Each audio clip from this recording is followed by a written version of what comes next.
പഠിക്കുന്നവർ ഉറപ്പായിട്ടും അറിയേണ്ട രണ്ട് ടോപ്പിക്സ് ആണ് ഇൻസ്കേപ്പും ഇൻസ്ട്രസ്സും. നമ്മുടെ സിലബസിൽ പ്രൊവൈഡ് ചെയ്തിട്ടുള്ള ഏറ്റവും ഇമ്പോർട്ടന്റ് ആയിട്ടുള്ള ടോപ്പിക്സ്. ഓക്കെ, എന്നാൽ കുറച്ച് കൺഫ്യൂഷൻസ് കുട്ടികൾ പറയാറുള്ള ടോപ്പിക്കുമാണ് ഇൻസ്കേപ്പും ഇൻസ്ട്രസ്സും. അപ്പൊ ഇന്നത്തെ ഈ ഒരു ഷോർട്ട് വീഡിയോയിൽ നമ്മൾ പെട്ടെന്നൊന്ന് മനസ്സിലാക്കാൻ പോവാണ് എന്താണ് ഇൻസ്കേപ്പ് എന്നതുകൊണ്ട് ഉദ്ദേശിക്കുന്നത്, അതുപോലെ തന്നെ എന്താണ് ഇൻസ്ട്രസ്. ഓക്കെ, ഇനി അതുപോലെ തന്നെ ഈ ഐഡിയ കൊണ്ടുവന്നത് ആരാണെന്ന് ചോദിച്ചു കഴിഞ്ഞാൽ നമ്മുടെ ഹോപ്കിൻസ് ആണ് അല്ലെ. ഹോപ്കിൻസിന്റെ ഒരു ഐഡിയ ആണ് ഇൻസ്കേപ്പും ഇൻസ്ട്രസ്സും. അപ്പൊ അതിനെക്കുറിച്ച് നമ്മളൊന്ന് മനസ്സിലാക്കുന്നുണ്ട്. ഓക്കെ, അപ്പൊ ശ്രദ്ധിച്ചാലോ, എന്താണ് ഇൻസ്കേപ്പും ഇൻസ്ട്രസ്സും?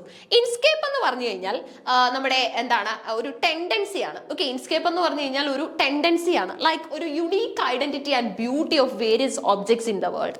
ലോകത്തുള്ള എല്ലാ വസ്തുക്കൾക്കും അതിൻ്റെതായിട്ടുള്ള ഭംഗി ഒളിഞ്ഞിരിക്കുന്നുണ്ട്, ശരിയല്ലേ? ഏത് വസ്തുവിനും beauty lies in the eye of the viewer എന്നാ പറയുന്നത്, ഇല്ലേ? കാഴ്ചക്കാരന്റെ കണ്ണിലാണ് സൗന്ദര്യം. ഓക്കെ, സോ ഈ ഓരോ വസ്തുവിനുമുള്ള അതിൻ്റെതായിട്ടുള്ള യുണീക്ക് ബ്യൂട്ടിയാണ് നമ്മൾ ഇൻസ്കേപ്പ് എന്ന് പറയുന്നത്. ഓക്കെ, അപ്പൊ ഇൻസ്ട്രസ് എന്താന്ന് ചോദിച്ചു കഴിഞ്ഞാൽ എന്തായിരിക്കും?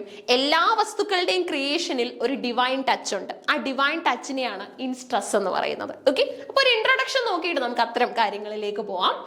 Inscape and Instress are complementary and enigmatic concepts about individuality and uniqueness derived by the poet G.M. Hopkins. Okay, അപ്പൊ ജെറാൾഡ് മാൻലി ഹോപ്കിൻസ് എന്ന ഫേമസ് പോയിറ്റിന്റെ രണ്ട് കോൺസെപ്റ്റുകളാണ് ഇൻസ്കേപ്പും ഇൻസ്ട്രസ്സും. From the ideas of the medieval philosopher Duns Scotus. Okay, Duns Scotus എന്ന് പറയുന്ന medieval ഫിലോസഫറിന്റെ കോൺസെപ്റ്റുകൾ വായിച്ചതുകൊണ്ടാണ് നമ്മുടെ ഹോപ്കിൻസിന് ഇൻസ്കേപ്പ് എന്നും ഇൻസ്ട്രസ് എന്നും പറയുന്ന രണ്ട് ഐഡിയാസിനെ കുറിച്ചുള്ള ഒരു ഐഡിയ ലഭിക്കുന്നത്, അല്ലെങ്കിൽ അതിനെക്കുറിച്ചുള്ള ഒരു ഹിന്റ് ലഭിക്കുന്നത്. ഓക്കെ, ആ ഹിന്റിനെ ഡെവലപ്പ് ചെയ്ത് വളരെ ഇലാബറേറ്റ് ആയിട്ട് സക്സസ്ഫുൾ ആയിട്ട് നമ്മുടെ ഹോപ്കിൻസ് ഇൻസ്കേപ്പിനെയും ഇൻസ്ട്രസിനെയും റെപ്രസെന്റ് ചെയ്തിട്ടുണ്ട്. അപ്പൊ ഇൻസ്കേപ്പും ഇൻസ്ട്രസും ഈ ഒരു ടേം വൈസിൽ എന്താണ് ഇതിനെക്കുറിച്ച് സംസാരിക്കുന്നത് ഹോപ്കിൻസ് ആണ്. ഹോപ്കിൻസിന് ഈ ഐഡിയ ലഭിക്കുന്നത് എവിടെയെന്നാന്ന് ചോദിച്ചു കഴിഞ്ഞാൽ മിഡീവൽ ഫിലോസഫർ ആയിട്ടുള്ള നമ്മുടെ ഡൺസ് സ്കോട്ടസിന്റെ റൈറ്റിംഗ്സിൽ നിന്നാണ്.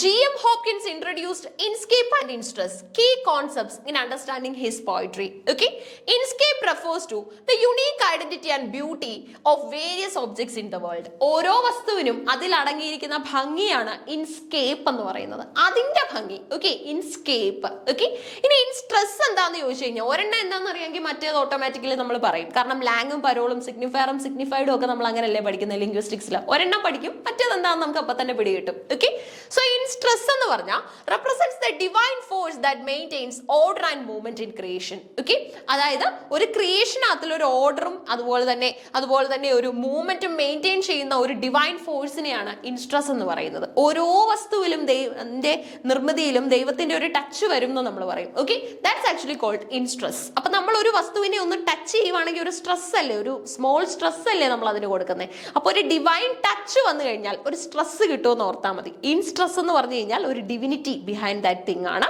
ഇനി അതുപോലെ തന്നെ ഇൻസ്കേപ്പ് എന്ന് പറഞ്ഞാൽ ഓരോന്നിന്റെയും യൂണീക്ക് ബ്യൂട്ടിയാണ് അഡ്രസ് ചെയ്യുന്നത്. എനിക്ക് തോന്നുന്നു ഈ ഒരു കോഡായിരിക്കും നിങ്ങൾക്ക് എളുപ്പം. നമ്മൾ എന്തൊരു വസ്തുവിനെ ഒരു കുഞ്ഞിനെ ടച്ച് ചെയ്ത് പോലും ഏറ്റവും സോഫ്റ്റ് ടച്ച് ആയിരിക്കും നമ്മൾ കൊടുക്കുന്നത്, എന്നാൽ പോലും ഒരു ചെറിയ സ്ട്രെസ് അതിലേക്ക് വരുന്നുണ്ട്. So instress is about the divine touch. Okay, Hopkins wrote his poems from the ideal audience which it seemed did not exist in his days.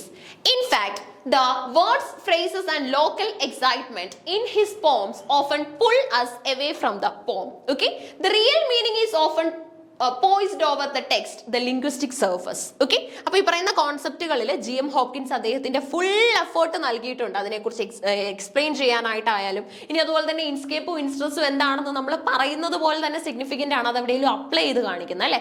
അതിനായിട്ട് ഹോപ്കിൻസ് എന്താ ചെയ്തതെന്ന് വെച്ച് കഴിഞ്ഞാൽ തന്റെ കവിതകൾ തന്നെ അതിനുള്ള ഉദാഹരണങ്ങളാക്കി മാറ്റി. ഓക്കെ, ഇൻസ്കേപ്പും ഇൻസ്ട്രസും ഒക്കെ അപ്ലൈ ചെയ്യാനായിട്ട് തുടങ്ങി.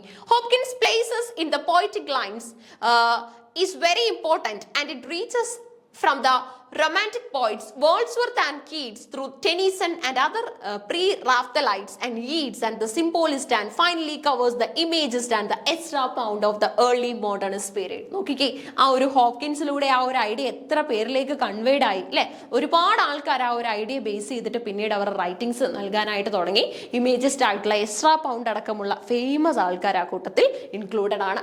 Hopkins philosophical and critical terminology has the old English roots, but he uses Latin terms like stress and inscape, okay, as suffixes to suit his needs. Okay, Latin terms ആയിട്ടുള്ള സ്കേപ്പും അതുപോലെ തന്നെ stress പോലെയുള്ള വാക്കുകളൊക്കെ തന്നെ അദ്ദേഹം ഐഡിയയിലേക്ക് കൊണ്ടുവന്നു, കുറച്ചും കൂടെ റിലേറ്റഡ് ആക്കി മാറ്റാനായിട്ട്.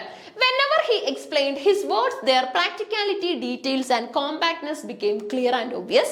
He intended to restore the power of the English language that is used to have come once. This is the reason why his poetry resumes English music's lines where its grammar weakens got interrupted. Okay, ഹോപ്കിൻസിന്റെ കവിതകളെ എപ്പോഴും നമ്മൾ ശ്രദ്ധിച്ചു കഴിഞ്ഞാൽ മനസ്സിലാവും ഒരുപാട് critics വിമർശനങ്ങൾ നൽകുകയും അതേപോലെ തന്നെ എന്താണ് പോസിറ്റീവായിട്ടുള്ള ഐഡിയാസ് നൽകുകയൊക്കെ ചെയ്തിട്ടുള്ളതാണ്. കാരണം അതിന്റെ സ്ട്രക്ചർ എടുത്താലും ഗ്രാമാറ്റിക് പാറ്റേൺ എടുത്താലും അവിടെയൊക്കെ തന്നെ ഇൻസ്കേപ്പിന്റെയും ഇൻസ്ട്രസിന്റേതായിട്ടുള്ള ഒരു ഹിന്റ് കൊണ്ടുവരാൻ അദ്ദേഹം ശ്രമിച്ചിട്ടുണ്ട്. To many, Hopkins seemed to be reaching back while his reality he meant to reach forward to English poetry. Okay, so he is such a genius who provides all sort of ideas into literature. അപ്പോൾ ഇതാണ് Hopkins എന്ന് പറയുന്ന വ്യക്തി. Hopkins famous ആയിട്ടുള്ള ഒരു English poet ആണ്, അതുപോലെ തന്നെ ഒരു പ്രീസ്റ്റ് ആണ്. Whose posthumous fame places him among the leading English poets. His prosody, notably his concept of sprung rhythm, established him as an innovator and did his praise of God through vivid use of imagery and nature. Okay, imagery, nature പോലെയുള്ള കോൺസെപ്റ്റുകൾ work out ചെയ്തു. ഹോപ്കിൻസിന്റെ mature poems അദ്ദേഹത്തിന്റെ ആന്തോളജീസിൽ included ആണ്. 1930 Hopkins work was been one of the most original literary advances of his century. Okay, അദ്ദേഹത്തിന്റെ സെഞ്ചുറിയിലെ തന്നെ ഏറ്റവും famous ആയിട്ടുള്ള വർക്കുകളാക്കി തന്റെ പുസ്തകങ്ങളെ മാറ്റാൻ അദ്ദേഹത്തിന് സാധിച്ചു. It interviewed such leading 20th century poets as T.S. Eliot, Dylan Thomas, W.H. Auden, അതുപോലെ തന്നെ Stephen Spender and Cecil Day Lewis. Okay, ഒത്തിരി ആൾക്കാർക്ക്, ഒത്തിരി റൈറ്റേഴ്സിന്, ഒത്തിരി പോയിറ്റ്സിന് ഒരു ഇൻസ്പിറേഷനും സപ്പോർട്ടും ഒക്കെ ആകാനായിട്ട് ഹോപ്കിൻസിന് തന്റെ കരിയറിൽ സാധിച്ചിട്ടുണ്ട്. അപ്പൊ ഇൻസ്കേപ്പ് എന്താന്ന് ചോദിച്ചു കഴിഞ്ഞാൽ ഓരോന്നിന്റെയും യുണീക് ബ്യൂട്ടിയാണ്. ഇൻസ്ട്രസ് എന്താന്ന് ചോദിച്ചു കഴിഞ്ഞാൽ ഒരു ഡിവൈൻ ടച്ച് ആണ്. ഓക്കെ, ആ ഒരു കോൺസെപ്റ്റുകൾ കൃത്യമായിട്ടൊന്ന് മനസ്സിലാക്കുക. Thank you all of U.